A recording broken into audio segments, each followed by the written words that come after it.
ইমাম মাহদী একটি নাম, একটি প্রতিশ্রুতি আর মুসলিম উম্মার সবচেয়ে বড় প্রতীক্ষা। কবে আসবেন তিনি? আজ থেকে ১৪০০ বছর আগে বিশ্বনবী হজরত মুহাম্মদ সাল্লাল্লাহু আলাইহি ওয়াসাল্লাম যার আগমনের সুসংবাদ দিয়ে গেছেন, সেই মহানায়ক কি আমাদের মাঝে কোথাও জন্ম নিয়ে ফেলেছেন? আসসালামু আলাইকুম প্রিয় দর্শক, একটু চোখ বন্ধ করে ভাবুন, পৃথিবীর বুকে যখন জুলুম আর অন্যায়ের কালো মেঘ গোটা আকাশ ঢেকে ফেলবে, মানুষ যখন তার নিজের ছায়াকেও ভয় পাবে, মানুষের রক্ত যখন নদীর পানির মতো ঝরতে থাকবে, ঠিক তখন চারিদিকের এই ভয়াবহ অন্ধকার ভেদ করে কে নিয়ে আসবে শান্তির নতুন ভোর? আজকের খবরের পাতাগুলো যেন ১৪০০ বছর আগের সেই সতর্ক বার্তার জীবন্ত প্রতিচ্ছবি। কে জানে, হয়তো আগামীকাল সূর্য ওঠার আগেই এমন কিছু ঘটে যাবে যার জন্য পৃথিবীর হাজার বছর ধরে অপেক্ষা করছে। যে ঘটনাগুলো আমরা প্রতিদিন শুধু বইয়ের পাতায় পড়েছি, তা যদি আজ আমাদের চোখের সামনেই ঘটতে শুরু করে, তাহলে কেমন হবে? কি অদ্ভুত, তাই না? সময় বড় অদ্ভুত এক জিনিস, এটি কারোর জন্য অপেক্ষা করে না। হাজার হাজার বছর ধরে এই পৃথিবীর অনেক উত্থান পতন হয়েছে। নমরুদ, ফেরাউন শুরু করে বহু স্বৈরাচারী শাসক এই পৃথিবীতে নিজেদের খোদা দাবি করেছে, কিন্তু সময়ের অতল গহ্বরে তারা সবাই হারিয়ে গেছে।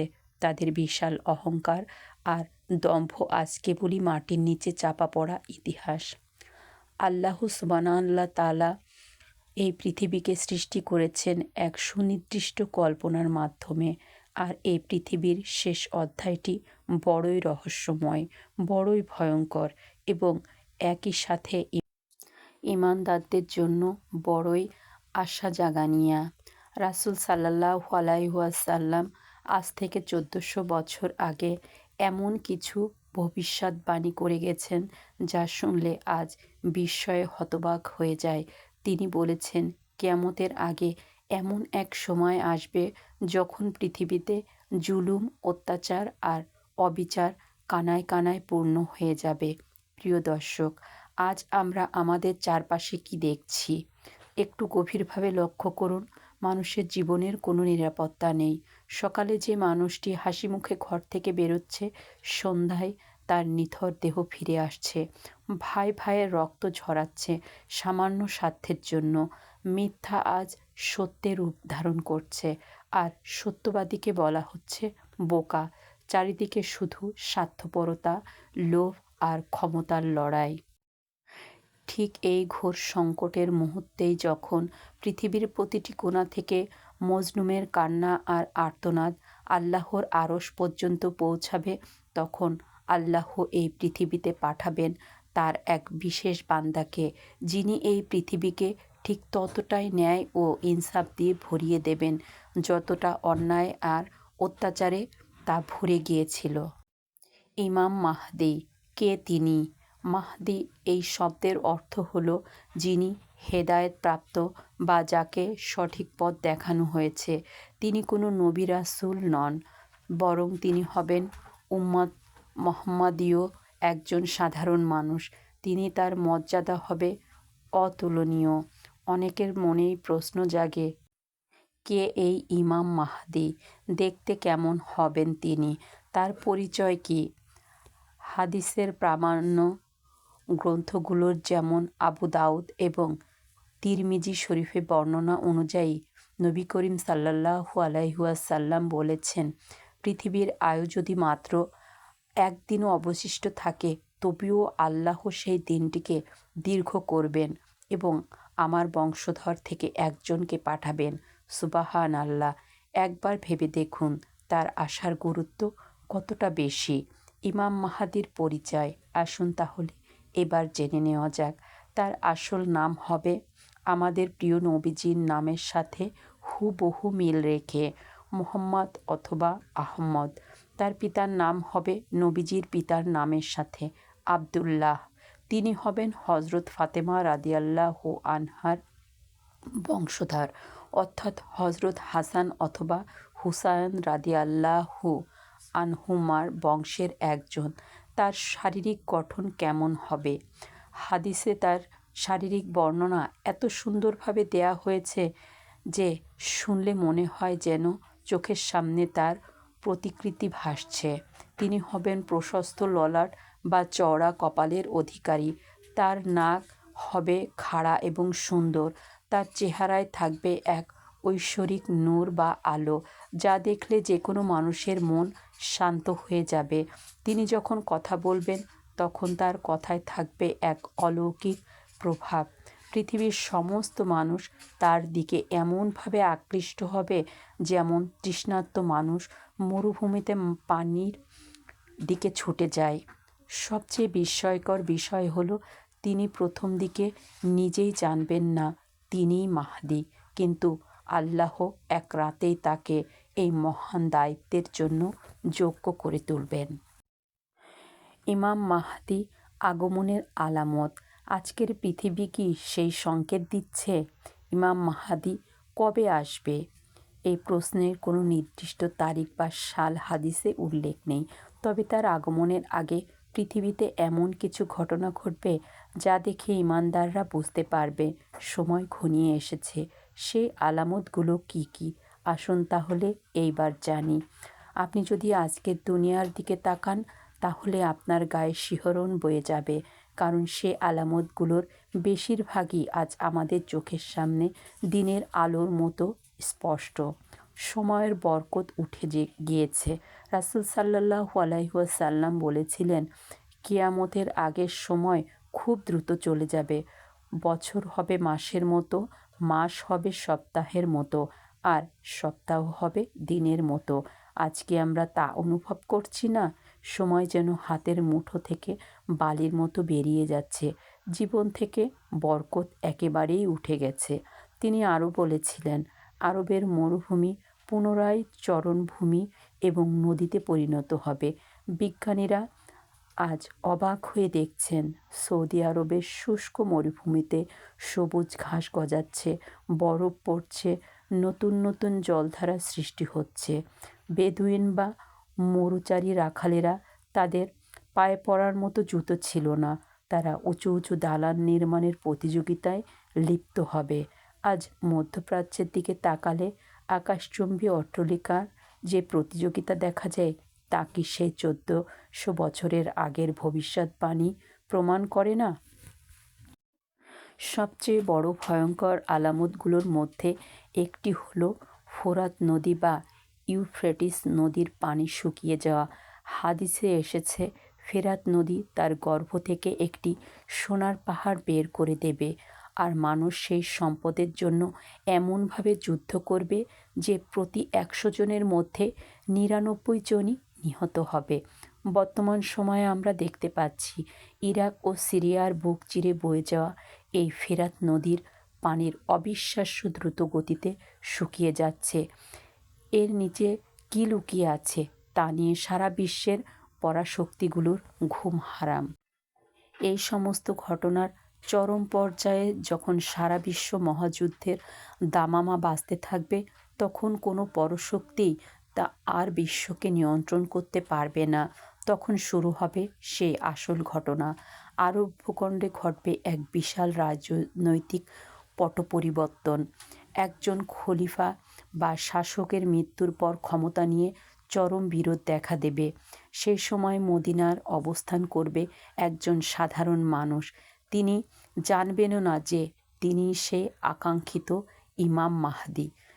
যখন তিনি দেখবেন মানুষ তার কাছে নেতৃত্ব চাইছে, তিনি ভয় পেয়ে যাবেন। তিনি ক্ষমতা চান না, তিনি দুনিয়ার মোহ থেকে সম্পূর্ণ মুক্ত। তাই তিনি এই বিশাল দায়িত্ব থেকে পালিয়ে বাঁচতে চাইবেন। তিনি মদিনা থেকে চুপিসারে মক্কায় চলে যাবেন, যেন কেউ তাকে খুঁজে না পায়। কিন্তু আল্লাহর ফয়সালা তো নির্ধারিত। মক্কার পবিত্র কাবা শরীফের হাজার হাজার হাজার আসওয়াদ এবং ইমামে ইব্রাহিমদের মাঝখানে কিছু সৎ এবং পারহেজগার মানুষ তাকে চিনে ফেলবে। তারা বুঝতে পারবেন ইনিই সেই ব্যক্তি যার জন্য উম্মাহ যুগ যুগ ধরে অপেক্ষা করে আসছে। তারা জোর করে তার হাতে বায়াত বা অনুগতের শপথ গ্রহণ করবেন। তিনি কাঁদতে থাকবেন, কিন্তু নিয়তির লিখন কে খণ্ডাবে? আর ঠিক সেই মুহূর্তের মহাকালের এক নতুন অধ্যায়ের সূচনা হবে। পৃথিবীতে বেজে উঠবে এক নতুন সুর। মক্কায় ইমাম মাহাদির শপথ গ্রহণের খবর যখন বাতাসে ভেসে আরবের তৎকালীন জালেম শাসকের কানে পৌঁছাবে, তখন তাদের ক্ষমতার মসনদ কেঁপে উঠবে। তারা বুঝতে পারবে এই সেই ব্যক্তি যার কথা হাদিসে বলা হয়েছে। কিন্তু অহংকার আর ক্ষমতার লোভ তাদের অন্ধ করে দেবে। সিরিয়া থেকে পাঠানো হবে এক বিশাল সুসজ্জিত এবং ভয়ঙ্কর সেনাবাহিনী। তাদের একটাই লক্ষ্য, মক্কায় অবস্থানরত সেই মুষ্টিমেয় মানুষগুলোকে এবং ইমাম মাহাদিকে চিরতরে শেষ করে দেওয়া। এই সেনাবাহিনী মক্কার দিকে প্রচণ্ড বেগে ধেয়ে আসতে থাকে। তাদের পদভারে মরুভূমির বালু কেঁপে ওঠে।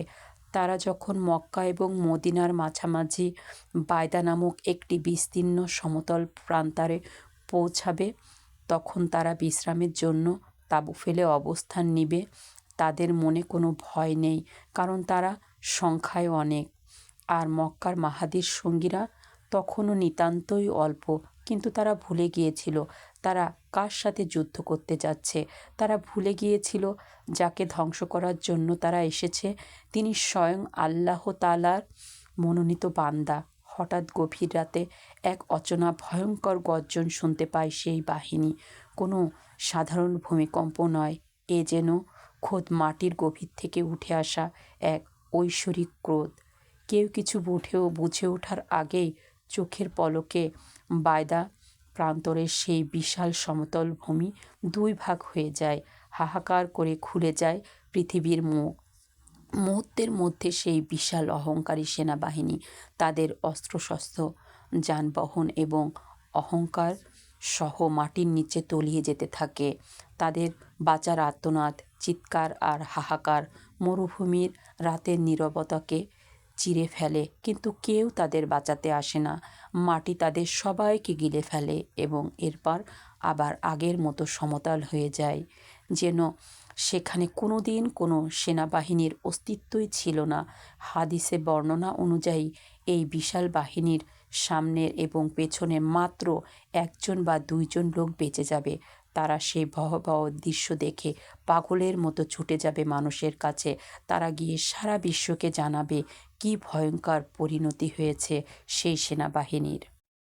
যখন এই মরুধসের খবর চারিদিকে ছড়িয়ে পড়বে, তখন তারা পৃথিবীর মানুষের বুঝতে আর বাকি থাকবে না যে মক্কায় যিনি আত্মপ্রকাশ করেছেন তিনি আর কেউ নন, তিনি স্বয়ং ইমাম মাহদী। এই খবর শোনার পর এক অদ্ভুত শিহরণ বয়ে যাবে সারা পৃথিবীর মুমিনদের অন্তরে, যারা এতদিন অন্ধকারের মাঝে আলোর প্রতীক্ষার প্রহর গুনছিলেন। তাদের চোখ থেকে অঝরে আনন্দ অশ্রু ঝরতে থাকবে। সিরিয়া থেকে, ইরাক থেকে, ইয়েমেন থেকে এবং পৃথিবীর আনাচে কানাচে থেকে আল্লাহর নেককার বান্দারা, যাদেরকে হাদিসে আবদাল এবং আসাহিব বলা হয়েছে, তারা সব কিছু ছেড়ে মক্কার দিকে ছুটতে শুরু করবে। তাদের কারো পায়ে হয়তো জুতো থাকবে না, কারো কাছে হয়তো সফরের কোনো সম্বল থাকবে না, কিন্তু তাদের বুকে থাকবে এক পাহাড় সম ঈমান আর ভালোবাসা। তারা দলে দলে এসে মক্কার পবিত্র কাবা শরীফের সামনে দাঁড়িয়ে কান্নায় ভেঙে পড়বে। তারা ইমাম মাহাদির হাত ধরে শপথ গ্রহণ করবে। এই মানুষগুলো হবে পৃথিবীর সবচেয়ে শ্রেষ্ঠ, সবচেয়ে সাহসী এবং সবচেয়ে পরহেজগার মানুষ। তারা হবে ইমাম মাহাদির সেই মূল বাহিনী, যাদের সামনে পৃথিবী কোনো পরাশক্তি বা আর দাঁড়াতে পারবে না। ইমাম মাহাদি তার এই ক্ষুদ্র কিন্তু ইমানের বলিয়ান বাহিনী নিয়ে এবার ঘুরে দাঁড়াবেন। তিনি মক্কা থেকে যাত্রা শুরু করবেন। যে আরব ভূমি এতদিন জালিমের দখলে ছিল, তিনি খুব অল্প সময়ের মধ্যে সেই পুরো আরব উপদ্বীপকে নিজের নিয়ন্ত্রণে নিয়ে আসবেন। তার আগমনে যেন পৃথিবীর প্রতিটি ধূলিকণা স্বস্তি ফিরে পাবে। হাদিসের বর্ণনা অনুযায়ী ইমাম মাহাদির শাসন আমলের পৃথিবীর এমন এক স্বর্ণযুগে প্রবেশ করবে যা মানুষ আগে কখনো দেখেনি। আসমান থেকে অঝোর ধারায় রহমতের বৃষ্টি বর্ষিত হবে, আর জমিন তার ভেতরের সমস্ত ফসল আর সম্পদ উজাড় করে দেবে। ধন সম্পদ এতটাই বৃদ্ধি পাবে যে মানুষ তার জাকাতের টাকা নিয়ে রাস্তায় রাস্তায় ঘুরবে, কিন্তু তা নেওয়ার মতো কোনো গরিব মানুষ খুঁজে পাওয়া যাবে না। মানুষের অন্তর থেকে হিংসা, বিদ্বেষ আর লোভ একেবারে মুছে যাবে। বাঘ আর হরিণ যেন এক ঘাটে পানি খাবে। কিন্তু এই শান্তি খুব বেশি দিনের জন্য নয়, কারণ আরব উপদ্বীপ যখন ইমাম মাহাদির নেতৃত্বে একতাবোধ হবে, তখন সারা বিশ্বের পরাশক্তিগুলো, বিশেষ করে পশ্চিমা বিশ্ব বা তৎকালীন রোমান সাম্রাজ্য, এই দৃশ্য দেখে আতঙ্কে শিউরে উঠবে। সারা বিশ্বের ভূ রাজনীতির এক ধাক্কায় বদলে যাবে। হাদিসে বলা হয়েছে, এই সময় মুসলমানদের সাথে বনু ইসহাক বা রোমানদের, যাদেরকে বর্তমান যুগে পশ্চিমা পরাশক্তি বা ইউরোপ আমেরিকা হিসেবে বিবেচনা করা যেতে পারে, তাদের একটি শান্তি চুক্তি হবে। কারণ সেই সময় পৃথিবীর একটি তৃতীয় শক্তির উত্থান ঘটবে, যারা মুসলমান এবং রোমান উভয়ের জন্য ভয়ঙ্কর হুমকিতে পরিণত হবে। নিজেদের অস্তিত্ব বাঁচানোর জন্য ইমাম মাহাদির বাহিনীর সাথে পশ্চিমা বিশ্ব একজোট হয়ে সেই তৃতীয় শত্রুর বিরুদ্ধে এক ভয়াবহ যুদ্ধে অবতীর্ণ হবে। এই যুদ্ধে তারা যৌথভাবে বিজয় লাভ করবে। কিন্তু বিজয়ের ঠিক পরেই ঘটবে এক ভয়ঙ্কর বিশ্বাসঘাতকতা।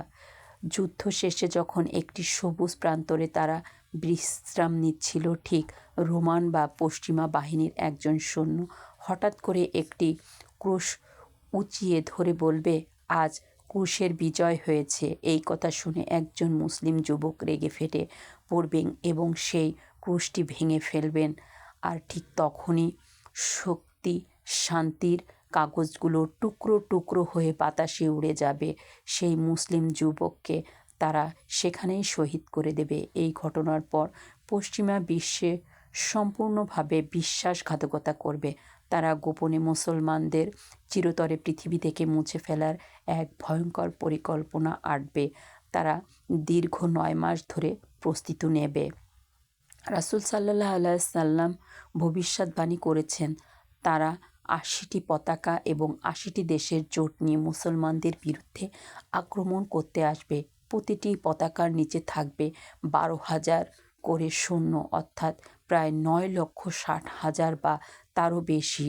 এক বিশাল আধুনিক এবং ভয়ঙ্কর সেনাবাহিনী ধেয়ে আসবে মুসলমানদের দিকে। বর্তমান যুগে নাটো বা জাতিসংঘের মতো কোনো বিশাল জোটের কথা ভাবলে বিষয়টি বোঝা সহজ হয়ে যায়।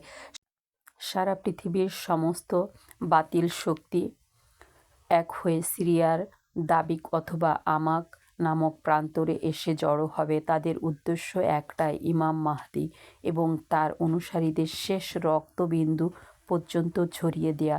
অন্যদিকে ইমাম মাহদি তার মুমিন বাহিনীকে নিয়ে মদিনা থেকে সিরিয়ার দিকে অগ্রসর হবেন। পৃথিবীর ইতিহাস কখনো এমন দৃশ্য দেখেনি। একদিকে পৃথিবীর সমস্ত বাতিল শক্তি, আধুনিক অস্ত্রশস্ত্র, বিশাল সামরিক জোট যাদের সৈন্য সংখ্যা প্রায় 10 লক্ষ বা তারও বেশি, আর অন্যদিকে জাগতিক দিক থেকে দুর্বল কিন্তু ইমানের শক্তিতে পাহাড়ের মতো অটল এক মুমিন, যাদের সেনাপতি স্বয়ং ইমাম মাহদি। দাবিক প্রান্তরের দুই বাহিনী মুখোমুখি এসে দাঁড়াবে। এক পাশে ইমাম, অন্য পাশে কুফর। এক পাশে ইমাম মাহদি, অন্য পাশে 80 দেশের বিশাল জোট। পশ্চিমা জোটের বিশাল বাহিনী যখন মুসলমানদের সামনে এসে দাঁড়াবে, তখন তারা চরম অহংকার নিয়ে একটি শর্ত জুড়ে দেবে। তারা বলবে, আমাদের মধ্যে থেকে যারা ধর্মত্যাগ করে তোমাদের সাথে যোগ দিয়েছে, শুধু তাদের আমাদের হাতে তুলে দাও। আমরা তোমাদের সাথে কোনো যুদ্ধ করতে চাই না। কিন্তু ইমাম মাহাদির অনুসারীরা কি তাদের ভাইদের শত্রুর হাতে তুলে দেবেন? কখনোই নয়। মুসলিম বাহিনীর এক বাক্যে গর্জে উঠবে, আল্লাহর কসম, আমরা কখনোই আমাদের ভাইদের তোমাদের হাতে তুলে দেব না। আর ঠিক এই কথাটি পরেই বেজে উঠবে মহাযুদ্ধের চূড়ান্ত দামামা। শুরু হবে আল মালহামা আল কুবরা, মানব ইতিহাসের সবচেয়ে ভয়ঙ্কর, সবচেয়ে রক্তক্ষয়ী এবং সবচেয়ে ধ্বংসাত্মক যুদ্ধ। এই যুদ্ধ কোনো সাধারণ যুদ্ধ হবে না। রাসূল সাল্লাল্লাহু আলাইহি ওয়াসাল্লামের ভবিষ্যদ্বাণী অনুযায়ী এই যুদ্ধের ভয়াবহতা এতটাই তীব্র যে মানুষ তার আপনজনদের কথা ভুলে যাবে। যুদ্ধের ময়দানের মুসলমানদের একটি অংশ, প্রায় 1/3 অংশ সৈন্য শত্রুর বিশাল বাহিনী এবং আধুনিক অস্ত্রশস্ত্র দেখে ভয়ে পিঠ দেখিয়ে পালিয়ে যাবে। রাসূল সাল্লাল্লাহু আলাইহি ওয়াসাল্লাম বলেছেন, আল্লাহ এই পালিয়ে যাওয়া মানুষগুলোকে কখনো ক্ষমা করবেন না, কারণ তারা ঈমানের চেয়ে সবচেয়ে বড় পরীক্ষায় ব্যর্থ হয়েছে। মুমিনদের মধ্যে থেকে একদল সাহসী যুবক সামনে এগিয়ে আসবে। তারা শপথ নেবে, হয় তারা বিজয় ছিনিয়ে আনবে, নয়তো শহীদ হয়ে আল্লাহর কাছে ফিরে যাবে। শুরু হবে মরণ শপথ লড়াই। সকাল থেকে সন্ধ্যা পর্যন্ত চলবে লাশের পর লাশ পড়ার দৃশ্য, কিন্তু সন্ধ্যা ঘনিয়ে এলে দেখা যাবে সেই শপথ নেওয়া দলটি সবাই শাহাদত বরণ করেছে, কেউ বেঁচে নেই। আবার একদল মুমিন শপথ নেবেন মরণপণ লড়াইয়ের। তারা শত্রুর উপর ঝাঁপিয়ে পড়বে প্রবল বিক্রমে, মাটির রক্তে লাল হয়ে যাবে। কিন্তু দ্বিতীয় দিনের সূর্য ডোবার সাথে সাথে দেখা যাবে সেই দলটিও সম্পূর্ণ শহীদ হয়ে গেছে। পরিস্থিতি আরও ভয়ঙ্কর। মুসলিম বাহিনীর অবস্থা তখন অত্যন্ত শোচনীয়। চারিদিকে শুধু আপনজনদের লাশ, কিন্তু ঈমানদারদের মন একটুও টলবে না। তারা তৃতীয় দিনও শপথ নিয়ে যুদ্ধে ঝাঁপিয়ে পড়বে। সারাদিন ধরে চলবে লোমহর্ষক লড়াই। তলোয়ারের আঘাতে, অস্ত্রের গর্জনে আকাশ বাতাস কেঁপে উঠবে। কিন্তু তৃতীয় দিনের শেষেও সেই দলের সবাই শহীদ হয়ে যাবে। একটু ভেবে দেখুন সেই ময়দানের কথা। 3 দিন ধরে টানা যুদ্ধ, চারিদিকে লাশের স্তূপ, রক্তের গন্ধে বাতাস ভারী হয়ে গেছে। হাদিসে এটাই ভয়ঙ্কর চিত্র আঁকা হয়েছে যে বলা হয়েছে, আকাশের দিকে যদি কোনো পাখি এই ময়দানের উপর দিয়ে উড়ে যায়, তবে সেই যুদ্ধের ভয়াবহতা, বারুদের ধোঁয়া আর লাশের গন্ধ সহ্য করতে না পেরে পাখিটি মাটিতে লুটিয়ে পড়ে মারা যাবে। মানুষের অবস্থা এমন হবে যে যদি কোনো বংশের 100 জন মানুষ থাকে, তবে যুদ্ধের পর দেখা যাবে 99 জনই শহীদ হয়ে গেছে, শুধু একজন বেঁচে আছে। এই একজন মানুষ কার জন্য কাঁদবে, কার জন্য শোক পালন করবে? আপন বলতে তো তার আর কেউই অবশিষ্ট নাই। এই শহীদদের সম্পর্কে রাসূল সাল্লাল্লাহু আলাইহি ওয়াসাল্লাম বলেছেন, তারা হবেন আল্লাহর কাছে সমস্ত শহীদদের মধ্যে সর্বশ্রেষ্ঠ শহীদ। অবশেষে আসবে চতুর্থ দিন। মুমিনদের অবশিষ্ট থেকে ক্ষুদ্র অংশটি বেঁচে থাকবে। তারা এবার জীবনের শেষ ভরসা নিয়েই ইমাম মাহদীর নেতৃত্বে একজোট হবে। আল্লাহ তাআলার অশেষ রহমত এবার তাদের উপর বর্ষিত হবে। এই ক্ষুদ্র দলটি এমন এক অকল্পনীয় বিক্রমের শক্তির উপর ঝাঁপিয়ে পড়বে যে পশ্চিমা জোটের বিশাল বাহিনী তাদের সামনে খড়কুটের মতো উড়ে যাবে। বাতিল শক্তি এমন এক শোচনীয় পরাজয় বরণ করবে যা তারা স্বপ্নেও কল্পনা করেনি। আল্লাহর সাহায্য সেদিন মুমিনরা এক ঐতিহাসিক বিজয় লাভ করবেন।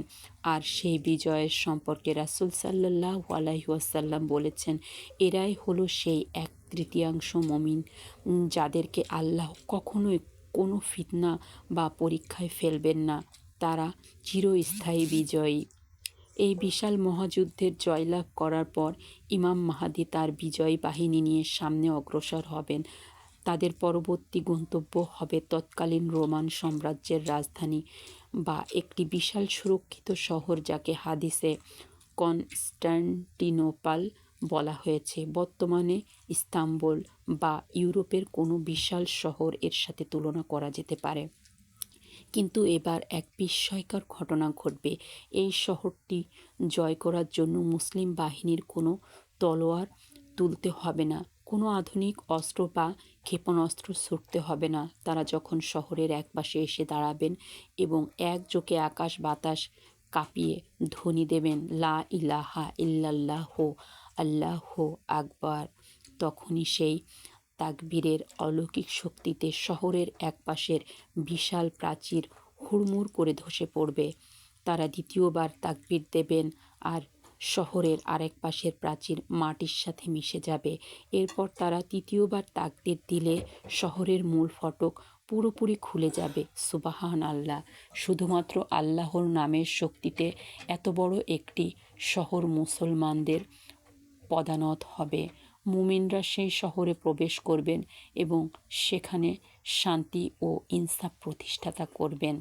কিন্তু মুমিনদের এই বিজয়ের আনন্দ খুব বেশি সময়ে স্থায়ী হবে না। তারা যখন সবেমাত্র শহরের সম্পদ নিজেদের মধ্যে বন্টন করছিলেন এবং নিজেদের অস্ত্রগুলো গাছের ডালে ঝুলিয়ে বিশ্রাম নিচ্ছিলেন, ঠিক সেই মুহূর্তে একটি ভয়ঙ্কর বুক কাঁপানো চিৎকার তাদের কানে ভেসে আসবে। এই চিৎকার কোনো সাধারণ মানুষের হবে না, এই চিৎকার হবে স্বয়ং ইবলিস বা শয়তানের।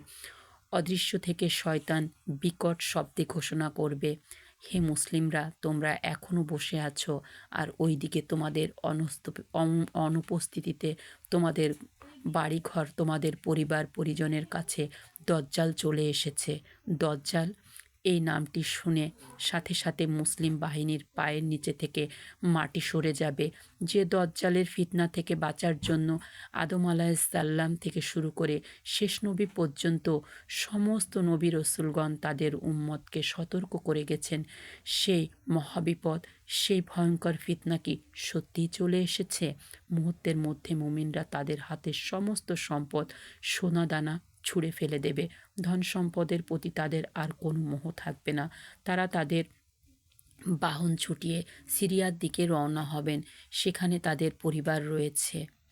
ইমাম মাহাদি দ্রুততার সাথে তার বাহিনীর মধ্য থেকে 10 জন শ্রেষ্ঠ অশ্বারোহীকে অগ্রগামী দল হিসেবে সিরিয়ার দিকে পাঠাবেন আসল ঘটনাটি যাচাই করার জন্য। রাসূল সাল্লাল্লাহু আলাইহি ওয়াসাল্লাম এই 10 জন যুবকের সম্পর্কে বলেছেন, আমি তাদের নাম, তাদের পিতাদের নাম এবং তাদের ঘোড়ার রং পর্যন্ত জানি। তারা হবে সেই যুগের পৃথিবীর শ্রেষ্ঠ অশ্বারোহী। তারা যখন সিরিয়ায় পৌঁছাবেন তখন তারা দেখতে পাবেন সেই শয়তানের চিৎকার মিথ্যা ছিল না। পৃথিবীর এক অকল্পনীয় অন্ধকারে ডুবতে শুরু করেছে। দজ্জাল চলে এসেছে। তার এক চোখ অন্ধ, কপালে লেখা কাফির। সে মেঘের মতো দ্রুত গতিতে সারা পৃথিবী চষে বেড়াবে। সে মৃত মানুষকে জীবিত করবে, অনবরত জমিতে বৃষ্টি ঝরবে আর মানুষকে ধোঁকা দিয়ে নিজেদের খোদা দাবি করবে। যে তার কথা মানবে সে তাকে জান্নাতের সুখ দেখাবে, আর যে অস্বীকার করবে তাকে সে জাহান্নামের আগুনে নিক্ষেপ করবে। পৃথিবীর বেশিরভাগ মানুষ তার এই জাদুতে পা দিয়ে ঈমান হারিয়ে ফেলবে। ইমাম মাহাদি এবং তার অনুসারীরা সিরিয়ার দাম্মাস্কের একটি মসজিদের অবরুদ্ধ হয়ে পড়বেন। দজ্জালের বিশাল বাহিনী সেই মসজিদটির চারিদিক থেকে ঘিরে ফেলবে, আর সাথে রয়েছে ইস্পাহান থেকে আসা 70,000 ইয়াহুদির এক ভয়ঙ্কর সুসজ্জিত সেনাবাহিনী। তাদের হাতে আধুনিক অস্ত্র আর চোখে মুখে মুসলমানদের নিশ্চিহ্ন করার তৃষ্ণা। মুমিনদের কাছে কোনো খাবার নেই, পানি নেই, চারিদিকে শুধু মৃত্যুর গন্ধ আর দজ্জালের ভয়ঙ্কর গর্জন। পৃথিবীর বুকে ঈমানদারদের আর কোনো আশা বাকি নেই বলে মনে হচ্ছে। ইমাম মাহাদিও বুঝতে পেরেছেন দজ্জালকে হত্যা করার ক্ষমতা তার বা তার কোনো বাহিনীরই নয়। দজ্জালের বাইরে থেকে বিকট গর্জন করছে, তার আওয়াজে আকাশ বাতাস কাঁপছে। মুমিনদের মনে হচ্ছে এটাই হয়তো আমাদের জীবনের শেষ রাত। সকাল হলেই দজ্জাল মসজিদের দরজা ভেঙে ভেতরে ঢুকবে এবং সবাইকে নির্মমভাবে শহীদ করবে। কিন্তু তারা ভুলে গিয়েছিল যে আল্লাহ নমরুদের আগুন থেকে ইব্রাহিম আলাইসাল্লামকে বাঁচাতে পারেন। সে আল্লাহ ফেরাউনের হাত থেকে মুসা আলাইসাল্লামকেও বাঁচাতে পারেন, নীল নদের 2 ভাগ করে দিতে পারেন। সেই আল্লাহ তার এই প্রিয় বান্দাকে দজ্জালের হাতে কখনোই ছেড়ে দেবেন না। ফজরের ওয়াক্ত শেষ হয়ে গেছে।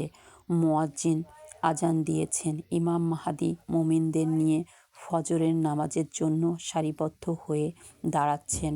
মুয়াজ্জিন যখন নামাজের ইকামত দিচ্ছেন ঠিক সেই মুহূর্তে আকাশ থেকে এক অভাবনীয় আলো নেমে আসতে শুরু করলো। সবাই অবাক হয়ে আকাশের দিকে তাকালো। দাম্মাস্কের সেই মসজিদের পূর্ব দিকের সাদা মিনারের উপর মেঘ চিরে নেমে আসছে এক মহামানব।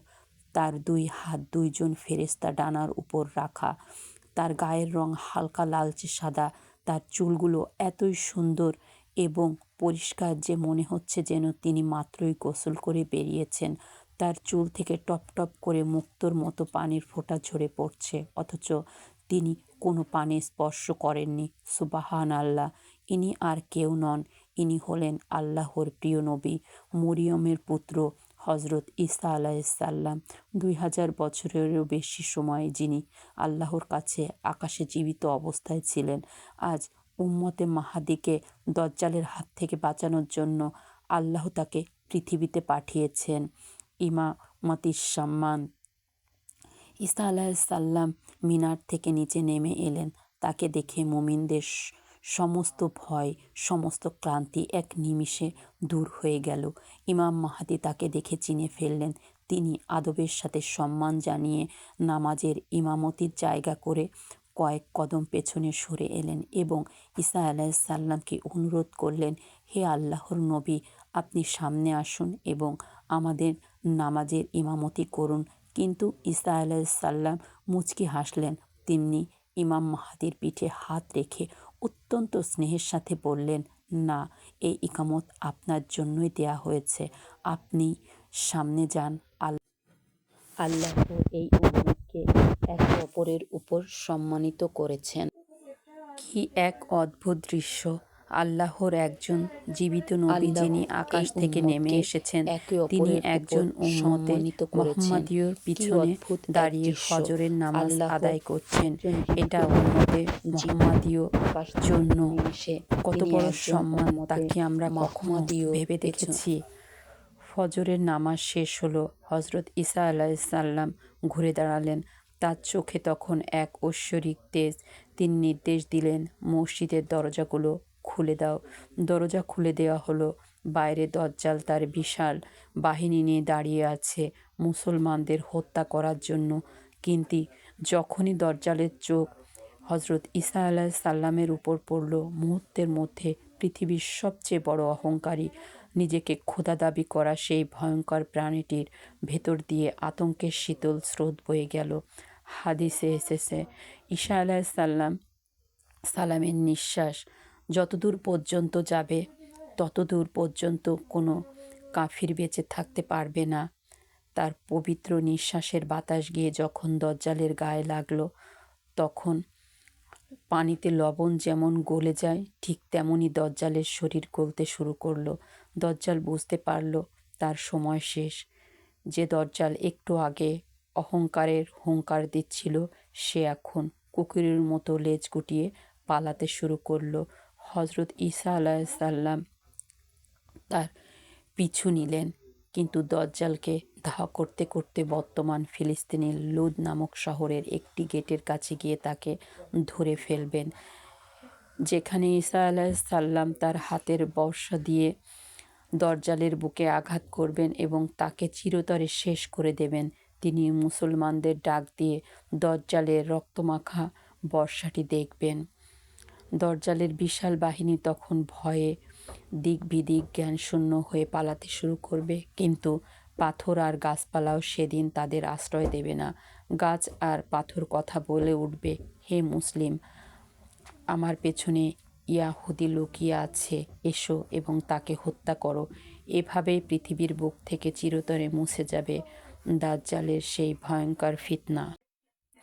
দজ্জালের মৃত্যুর পর এবং পরবর্তীতে ইয়াজুজ মাজুজ ধ্বংস হওয়ার পর পৃথিবীতে নেমে আসবে এক অকল্পনীয় শান্তি। ইমাম মাহদী এবং হজরত ঈসা আলাইহিসসালামের শাসন আমলে পৃথিবীর এমন এক স্বর্ণযুগে প্রবেশ করবে যা এর আগে কেউ কখনো দেখেনি। আকাশ থেকে আল্লাহ তার সমস্ত রহমতের বৃষ্টি ঢেলে দেবেন। মাটি তার ভেতর থেকে সমস্ত ফসল আর ফলমূল বের করে দেবে। একটি মাত্র ডালিম আর আনার এত বড় হবে যে একদল মানুষ তা খেয়ে পেট ভরে ফেলবে। এবং তার খোসার নিচে ছায়া বিশ্রাম নিতে পারবে। পৃথিবী থেকে সমস্ত হিংসা, বিদ্বেষ, চুরি, ডাকাতি আর যুদ্ধ চিরতরে বিদায় নেবে। মানুষ এত সমৃদ্ধ হয়ে যাবে যে জাকাত নেওয়ার মতো একজন গরিব মানুষও পৃথিবীতে খুঁজে পাওয়া যাবে না। সাপের বিষ নষ্ট হয়ে যাবে। ছোট ছোট বাচ্চারা সিংহের কেশর ধরে খেলা করবে, কিন্তু সিংহ তাদের কিছুই করতে পারবে না। বাঘ আর ছাগল এক ঘাটে পানি খাবে। 7 বছর বা মতান্তরের আরও বেশি সময় ইমাম মাহাদির এই পৃথিবীর ন্যায় ও ইনসাফের সাথে রাজত্ব করবেন। এরপর একদিন অত্যন্ত নীরবে এই মহানায়ক উম্মাহ, এই শেষ রক্ষাকর্তা ইন্তেকাল করবেন। মুসলমানরা তার জানাজা পড়বেন। তার মৃত্যুর পর আরও বেশ কিছুদিন হজরত ঈসা আলাইসাল্লাম পৃথিবীতে শাসন করবেন এবং এরপর তিনি ইন্তেকাল করবেন।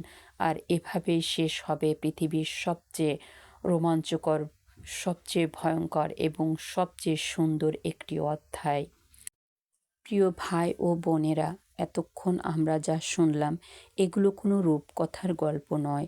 এগুলো আমাদের প্রিয় নবীজির পবিত্র জবানে বলে যাওয়া সেই চরম সত্য, যার দিকে আমরা খুব অত্যন্ত দ্রুত গতিতে এগিয়ে যাচ্ছি। একটু নিজের দিকে তাকান, একটু বুকের উপর হাত রেখে ভাবুন, আমরা কিসের পিছনে ছুটছি? এই দুনিয়া, এই ক্যারিয়ার, ব্যাংক ব্যালেন্স, বাড়ি, গাড়ি, এই দুনিয়াটা চোখের পলকে ধ্বংস হয়ে যাবে। যে দুনিয়ার দাম আল্লাহর কাছে একটা মশার ডানার সমানও নয়। আমরা সেই দুনিয়ার ধোঁকায় পড়ে আমাদের আসল ঠিকানা ভুলে গেছি। আজ আমরা সামান্য টাকার জন্য ভাইয়ের হক মেরে খাচ্ছি। একটুখানি সুখের জন্য আল্লাহর হুকুমগুলো অবলীলায় ভেঙে ফেলছি। অথচ হয়তো মক্কার কোনো অলিতে গলিতে সেই মহানায়ক ইমাম মাহাদির জন্ম নিয়ে ফেলেছে। হয়তো দাজ্জাল তার শিকল ছিঁড়ে বের হওয়ার প্রহর গুনছে। যখন মহাযুদ্ধ শুরু হবে, যখন দাজ্জাল এসে এক হাতে রুটি আর এক হাতে আগুন নিয়ে দাঁড়াবে, আমাদের এই দুর্বল ঈমান নিয়ে আমরা কি সেদিন টিকতে পারবো? আমরা কি পারবো সেদিন দাজ্জালের মুখের উপর থুতু দিয়ে আল্লাহর রাস্তায় শহীদ হতে? নাকি পেটের ক্ষুধার কাছে, পরিবারের মায়ের কাছে হেরে গিয়ে দাজ্জালকেই খোদা মেনে নেব? ভাবলেই বুকের ভিতরটা কেঁপে ওঠে। আজ আমাদের ফজরের নামাজে উঠতে কষ্ট হয়, সামান্য একটা সুন্নত মানতে আমাদের লজ্জা লাগে, আর আমরা স্বপ্ন দেখি ইমাম মাহাদির সেই পবিত্র বাহিনীর সৈনিক হওয়ার। ফিরে আসুন ভাই, ফিরে আসুন বোন, আল্লাহর দিকে ফিরে আসুন। এই দুনিয়ার মায়া ছিন্ন করুন। মৃত্যু কিন্তু আমাদের খুব কাছে। হয়তো এই লেখাটি পড়ার পর কালকে সূর্যটা আপনার বা আমার আর দেখা হবে না। কাফনের সাদা কাপড়টা হয়তো দোকানে সাজানো আছে। আল্লাহর কাছে 2 হাত তুলে চোখের পানি ফেলে একবার বলুন, হে আল্লাহ, আমাকে ক্ষমা করে দাও। আমি অনেক গুনাহ করেছি, আমি পথ হারিয়ে ফেলেছি। হে আল্লাহ, তুমি আমাকে দাজ্জালের ফিতনা থেকে বাঁচাও। শেষ জামানার এই ভয়ঙ্কর সময়গুলোকে তুমি আমাদের ঈমান নিয়ে কবরে যাওয়ার তৌফিক দান করো। সময় খুব কম, এখনই প্রস্তুতি নেওয়ার সময়। আল্লাহ আমাদের সবাইকে সত্যের পথে সিরাতুল মুস্তাকিমের উপর অবিচল থাকার তৌফিক দান করুন। আমিন ইয়া রাব্বাল আমিন।